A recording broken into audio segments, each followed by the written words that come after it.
कभी सोचा है कि हजारों साल पुरानी कहानियां आज भी हमारे लिए इतनी रेलेवेंट कैसे हो सकती हैं? आज हम एक ऐसे ही प्राचीन नायक इंद्र की कहानी को एक्सप्लोर करेंगे और देखेंगे कि उनकी जीत का जो ब्लूप्रिंट है वो हमारी आज की चुनौतियों से कैसे जुड़ा हुआ है। ऋग्वेद का ये जो पावरफुल वर्स है ना, ये हमें सीधा इंद्र की कहानी के दिल में ले जाता है। यहीं से असली एक्शन शुरू होता है, जहां इंद्र का महान चरित्र आकार लेता है। तो इंद्र असल में कितने इंपॉर्टेंट थे? चलिए सबसे पहले ये समझते हैं कि वेदों में जो दुनिया के सबसे पुराने ग्रंथों में से एक माने जाते हैं, उनकी हैसियत क्या थी। देखिए, जब भी हम वैदिक देवताओं के बारे में सोचते हैं तो कई नाम दिमाग में आते हैं, लेकिन एक नाम है जो सबसे ऊपर है, इंद्र। सिर्फ कोई एक देवता नहीं थे, वो थे देवताओं के राजा, सबसे महत्वपूर्ण और सबसे ज्यादा पूजे जाने वाले। आप अंदाजा लगाइए, ऋग्वेद में करीब 250 भजन यानी सूक्त सिर्फ और सिर्फ इंद्र की तारीफ में है, और ये नंबर किसी भी दूसरे देवता से कहीं कहीं ज्यादा है। इससे उनकी पॉपुलैरिटी और इंपॉर्टेंस का सीधा पता चलता है। तो ये नंबर्स असल में बताते क्या हैं? जब हम इनकी तुलना दूसरे बड़े देवताओं जैसे अग्नि और सोम से करते हैं तो इंद्र का दबदबा बिल्कुल साफ नजर आता है। वो वैदिक युग के, कहना चाहिए, अनडिस्प्यूटेड किंग थे। देखिए, हर हीरो को एक विलन की जरूरत होती है, और इंद्र का दुश्मन कोई मामूली दुश्मन नहीं था। ये एक ऐसी कॉस्मिक पावर थी जिसे हराने के लिए इंद्र जैसे ही किसी हीरो की जरूरत थी। जरा एक ऐसी दुनिया इमेजिन कीजिए जहां नदियां सूख गई हैं, आसमान में बादल नहीं है और चारों तरफ बस अंधेरा ही अंधेरा है।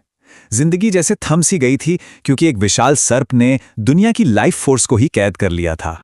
और इस सारी तबाही के पीछे था वृत्र। वो सिर्फ एक मॉन्स्टर नहीं था, बल्कि स्टैग्नेशन यानी ठहराव और हर तरह की रुकावट का सिंबल था। वो हर उस चीज को रिप्रेजेंट करता था जो प्रोग्रेस और लाइफ को रोकती है। तो दांव पर क्या लगा था? सब कुछ। एक तरफ थी वृत्र की दुनिया, सूखा, अंधेरा और ठहराव, और दूसरी तरफ थी इंद्र की जीत के बाद की दुनिया, प्रवाह, जीवन और समृद्धि। ये एक तरह से देखें तो अच्छाई और बुराई की एक क्लासिक लड़ाई थी।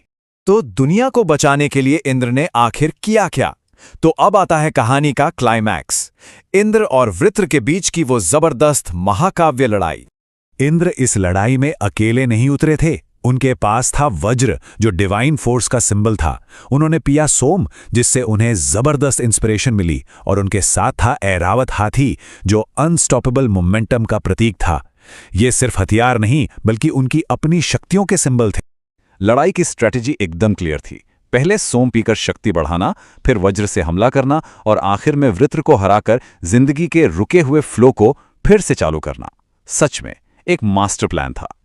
लेकिन क्या ये कहानी सिर्फ एक एंशिएंट मिथ है, या इसका कोई गहरा मतलब भी है? और यहीं से ये कहानी बहुत इंटरेस्टिंग हो जाती है, क्योंकि ये सीधे हमारी अपनी जिंदगी से जुड़ती है।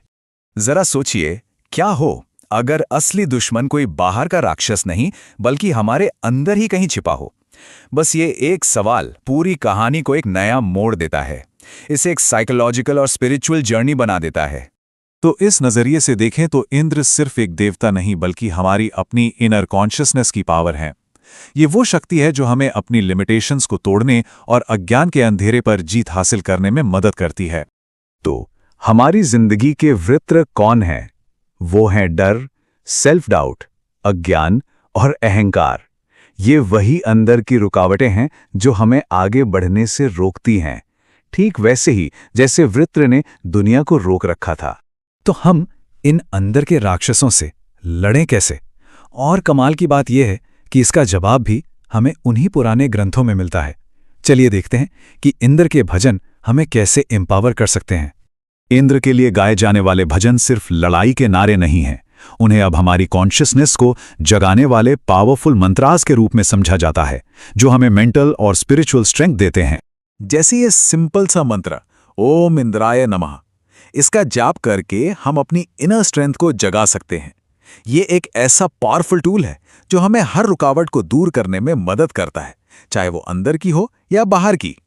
जब हम अपनी इंद्र चेतना को जगाते हैं तो हम स्ट्रेटेजिक रूप से सोचना सीखते हैं, हम अटूट साहस पाते हैं, और हम अपने सेल्फ डाउट पर काबू पा लेते हैं। ये सफलता और रेजिलियंस के लिए एक पूरा टूल किट है। तो आखिर में इंद्र की ये पूरी कहानी हमें क्या बताती है? ये एक सफर है, एक एंशंट गॉड से एक टाइमलेस सिंबल बनने तक का, जो आज भी उतना ही रेलेवेंट है। देखिए, वैदिक काल में वो सबसे बड़े देवता थे, वृत्र को हराने वाले हीरो। फिर पौराणिक युग में स्वर्ग के राजा बने, एक पावरफुल लेकिन ज्यादा फैलेबल डेटी। और आज वो इनर स्ट्रेंथ और विक्ट्री कॉन्शियसनेस का एक आर्केटाइप बन चुके हैं। और आखिर में जो सबसे जरूरी सबक है वो ये है, जब अंदर की लड़ाई जीत ली जाती है तो बाहर की दुनिया में जीत तो अपने आप ही मिल जाती है। असली जंग तो हमारे अंदर ही है। तो अब सवाल ये उठता है, वो कौन सा वृत्र है जिस पर विजय पानी है? वो कौन सी रुकावट है जिसे जीतना है?